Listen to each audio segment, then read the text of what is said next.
वक्रतुंड महाकाय सूर्यकोटि समप्रभा निर्विघ्नं कुरु मे देव सर्वकार्येषु सर्वदा। आप सभी दोस्तों को गणेश चतुर्थी की हार्दिक शुभकामनाएं। इस वर्ष गणेश चतुर्थी 10 सितंबर 2021 को मनाई जाएगी। दोस्तों, आज मैं आपको गणेश चतुर्थी मनाने का कारण और इस पर्व को मनाने से मिलने वाले शुभ फल के बारे में भी बताऊंगा। तो दोस्तों, चलिए और जानते हैं गणेश चतुर्थी के बारे में। हमारे पुराणों में मान्यता है कि श्री गणेश जी का जन्म भाद्रपद शुक्ल पक्ष की चतुर्थी को हुआ था।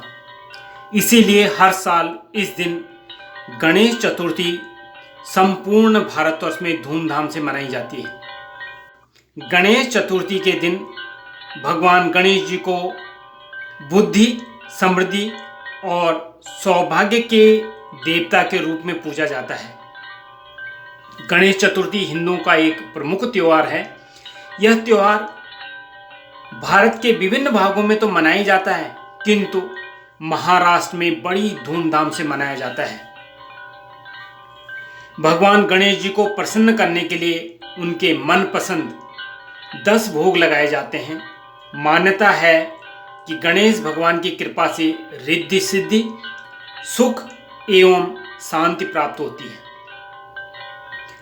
दोस्तों, यह त्योहार हमारे भारतवर्ष में कैसे शुरू हुआ? वैसे तो ये बहुत पौराणिक कथा है, लेकिन गणपति उत्सव की शुरुआत 1893 में महाराष्ट्र से लोकमान्य बाल गंगाधर तिलक जी ने की। इस दौरान 9 दिनों तक गणेश जी की पूजा की जाती है और 10वें दिन बड़े धूमधाम से गाजे बाजे के साथ और भजनों के साथ गणेश जी की प्रतिमा का विसर्जन किया जाता है, और इस आशा के साथ कि भगवान गणेश हर साल आएंगे और हमारी मनोकामनाओं को पूर्ण करेंगे। गणेश जी को यह स्थान कैसे मिला? असल में शिव पुराण के अंतर्गत रुद्र संहिता के 4th खंड में यह वर्णन है कि माता पार्वती ने स्नान करने से पूर्व अपने मैल से एक बालक को उत्पन्न करके उसे अपना द्वारपाल बना दिया।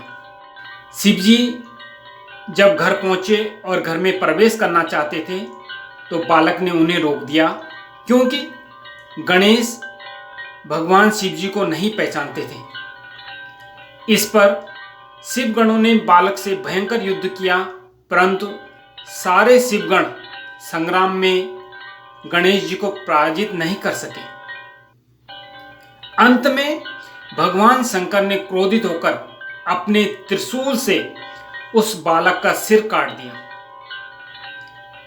जब माता पार्वती जी को यह पता लगा तो मां भगवती शिवा क्रुद्ध हो उठी और उन्होंने प्रलय करने की ठान ली।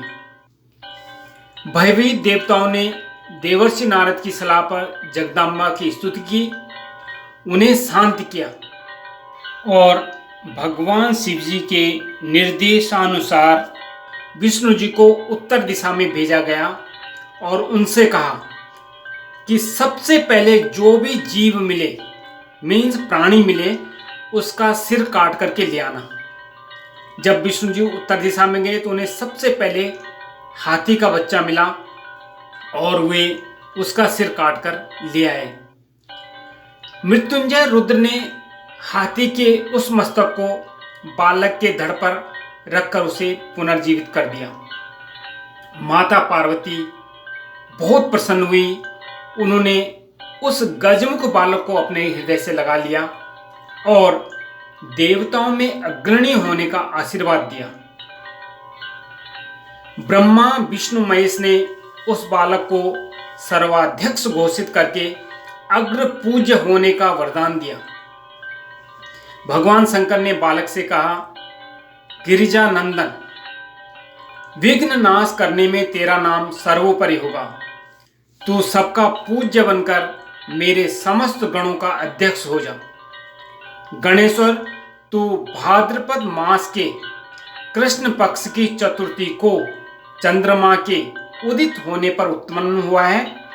इस तिथि में व्रत करने वालों के सभी विघ्नों का नाश होगा और उन्हें सब सिद्धियां प्राप्त होंगी। कृष्ण पक्ष की चतुर्थी की रात्रि में चंद्रोदय के समय गणेश तुम्हारी पूजा करने के पश्चात व्रती मतलब व्रत करने वाला चंद्रमा को अर्घ्य देकर ब्राह्मण को मिष्टान एवं भोजन कराएं और उसके उपरांत स्वयं भी मीठा भोजन करें।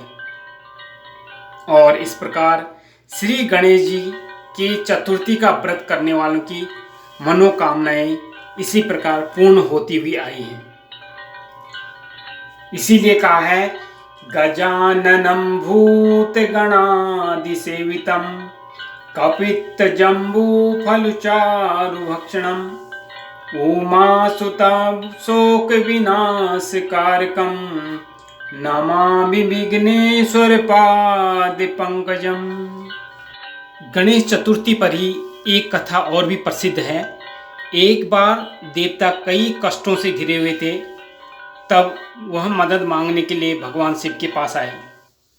उस समय शिव जी के साथ कार्तिकेय तथा गणेश जी भी बैठे थे। देवताओं की बात सुनकर शिव जी ने कार्तिकेय व गणेश जी से पूछा कि तुम में से कौन देवताओं के कष्टों का निवारण कर सकता है। तब कार्तिकेय व गणेश जी दोनों ने ही स्वयं को इस कार्य के लिए सक्षम बताया। इस पर भगवान शिव ने दोनों की परीक्षा लेते हुए कहा कि तुम दोनों में से जो सबसे पहले पृथ्वी की परिक्रमा करके आएगा वही देवताओं की मदद करने जाएगा।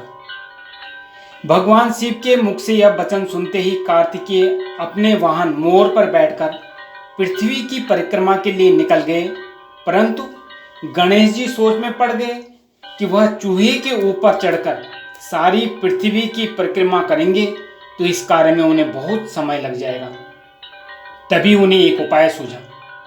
गणेश जी अपने स्थान से उठे और अपने माता पिता की 7 बार परिक्रमा करके वापस बैठ गए। परिक्रमा करके लौटने पर कार्तिकेय स्वयं को विजेता बताने लगे।